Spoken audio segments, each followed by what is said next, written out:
Hi, I'm Perry Atkinson, General Manager here at theDove. Hey, check out our other videos and check out our website at thedove.us.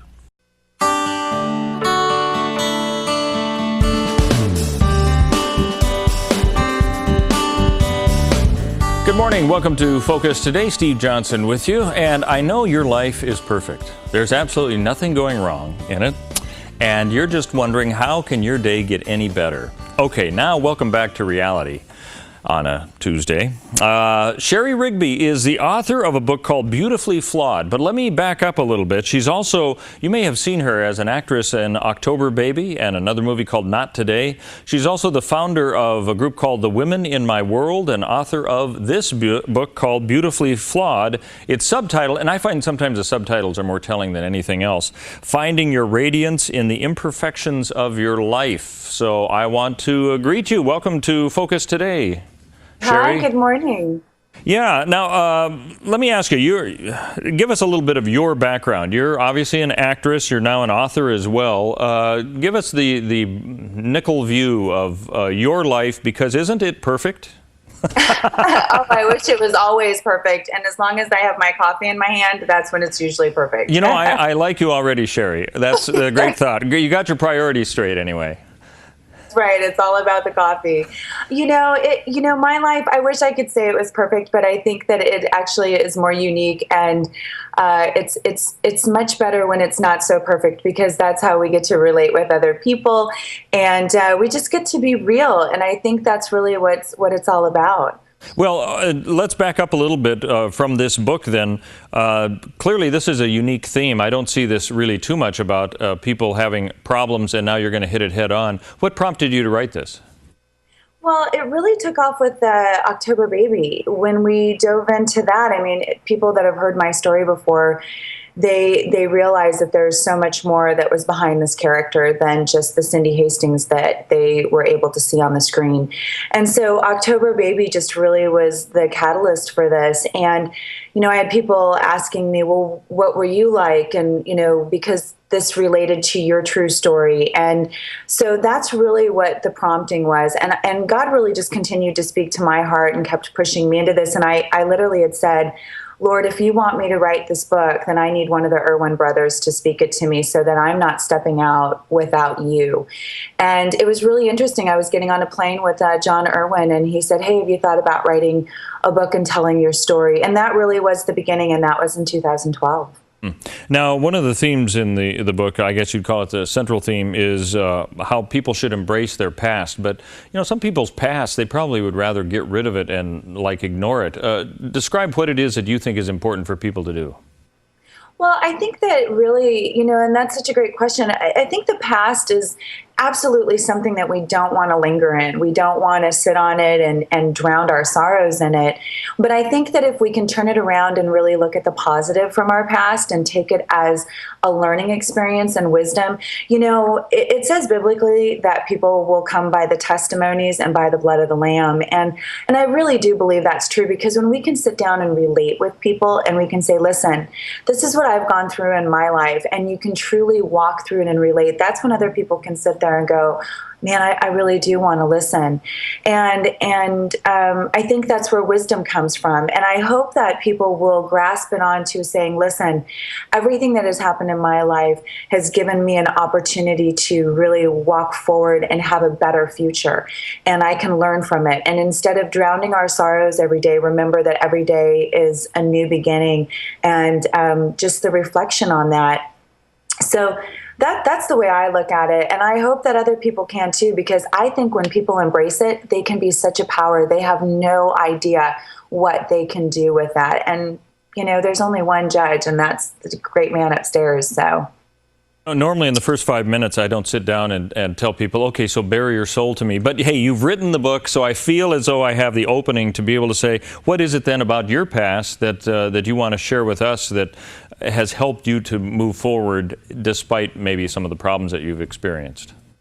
Well, I think in my past, one of the greatest messages of this particular book, Beautifully Flawed, is that it's all about grace. It's redemption, restoration, and now how God has prepared me to go forward and share that particular story of grace. And I think that there are so many things that I've dealt with, teenage sex, abusive relationships, identity crisis, looking for love in all the wrong places, getting into things and trying things because it might have made me feel better with the in crowd, looking towards the media or others to make me feel beautiful in some way or desired. And so I really went through all these things. And then even as when I dedicated my life to Christ, even that journey was raising a child from my previous marriage. I was a teenage mom.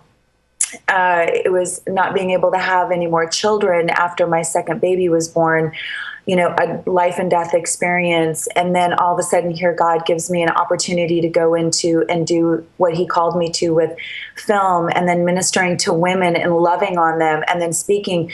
I mean, I think that's really a journey in itself, that God says, let me look and use all of these things in your past now to speak into your future and others. And so that's really what Beautifully Flawed is about and what prompted me. And I think that's what makes it a great story.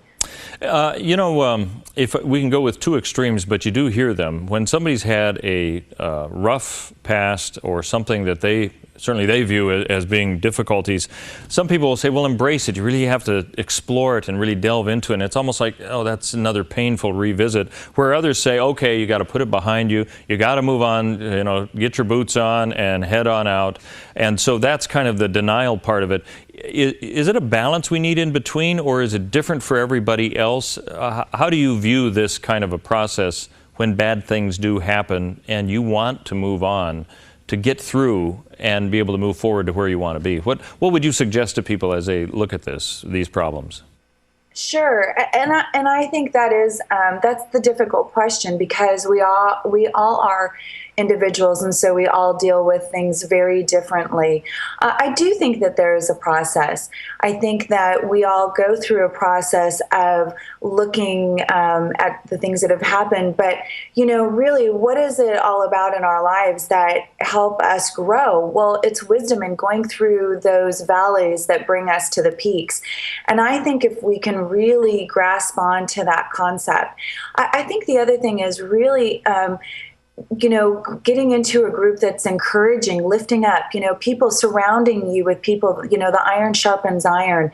That's really important. And, lifting up and going forward in your life. I do think also it's really finding who you are in Christ. It's an identity, and looking at that. It's, it's not by our power, it's by his. It's not our will, it's his will. And so I think as we grow through this process, we can understand more and more how we can take those things and use them to becoming better people, better, understanding and witnessing and serving others. And that's the ultimate in this, is that as you walk through these tasks, if you can actually look at your past for the moment of redemption, walking through the restoration and really being restored in it, and not hanging on, but saying, I left that behind, but now I'm going to use it. And then you go out and start serving others. There is nothing greater than turning around and going, I'm going to use what I've gone through in my life to serve somebody else.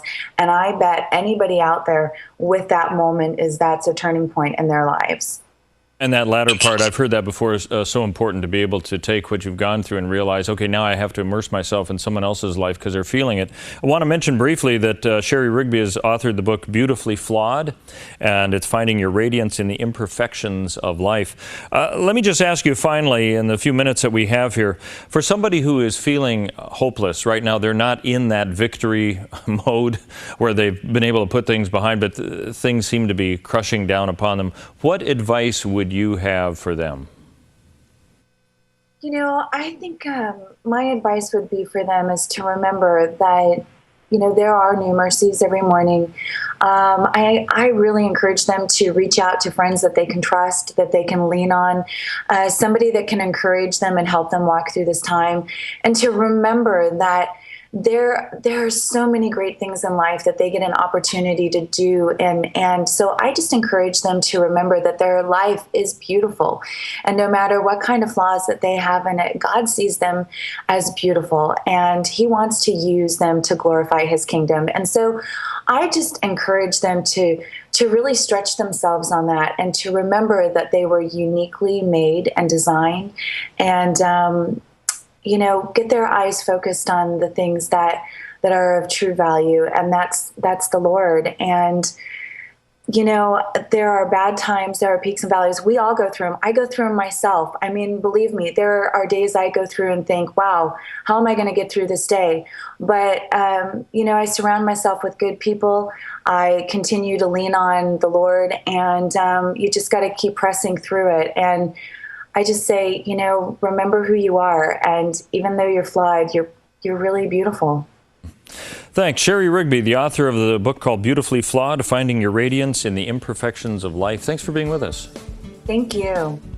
Stay tuned. Coming up, we've got some last-minute tax tips. Maybe you're one of those who's feeling a little bit in a different way, like Shari was talking about, under the gun, so to speak. We'll get some last-minute ideas for what you can be doing coming up in just 2 minutes here on Focus Today.